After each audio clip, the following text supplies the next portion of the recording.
ഒരു പോസ്റ്റർ ഒട്ടിപ്പുകാരൻ്റെ ആത്മകഥയുമായി സുധീഷ് അഞ്ചൽ.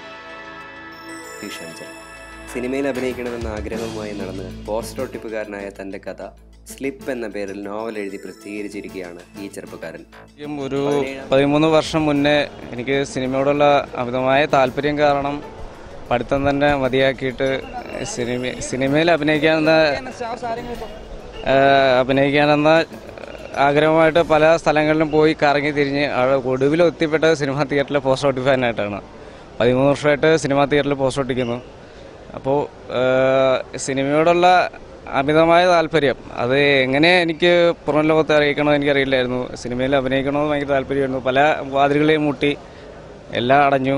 പിന്നീട് അവസാനം ഒരു കാര്യം, എനിക്ക് പുതുമയുള്ള കഥകളോട് എനിക്ക് വലിയ താല്പര്യമാണ്. അങ്ങനെ ഞാൻ ഇതേവരെ കണ്ടിട്ടുള്ളതും അനുഭവിച്ചതുമായ ചില കാഴ്ചകളും എൻ്റെ ജീവിതത്തിലുണ്ടായിരുന്ന ചില സംഭവവികാസങ്ങളുമാണ് ഞാനിപ്പോൾ ഈ നോവലിലൂടെ പുറം ലോകത്തെ അറിയിക്കാൻ ആഗ്രഹിക്കുന്നത്. എന്തായാലും അത് സക്സസ് ആകുമെന്നാണ് എൻ്റെ ഒരു പ്രതീക്ഷ. ഇപ്പം ഞാനൊരു പുതിയൊരു എഴുത്തുകാരനല്ലാത്തതുകൊണ്ട് അതിൻ്റേതായ ഒരുപാട് പരിമിതികളുണ്ട്. പരിമിതികളെന്ന് പറയുമ്പോഴേക്കും ആരും ഹെൽപ്പ് ചെയ്യാനൊന്നും ആരുമില്ല. സ്വന്തമായിട്ട് കാശ് ഇറക്കി 10-25,000 രൂപയോളം എൻ്റെ ജോലി പൈസയിൽ നിന്ന് തന്നെ 25,000-ഓളം രൂപ ചിലവായിട്ടാണ് ഞാനിത് ചെയ്തത്. അപ്പോൾ ഇത് നല്ലതായിട്ട് വിൽക്കുമെന്നൊരു പ്രതീക്ഷയുണ്ട്, അത് മാത്രമേ ഉള്ളൂ. 17ാമത് ചലച്ചിത്രമേള തൻ്റെ സ്വന്തം കഥയുടെയും എഴുതിയ നോവലിൻ്റെയും ഒരു വഴിത്തിരിവാകുമെന്ന പ്രതീക്ഷയിലാണ് സുധീഷ്.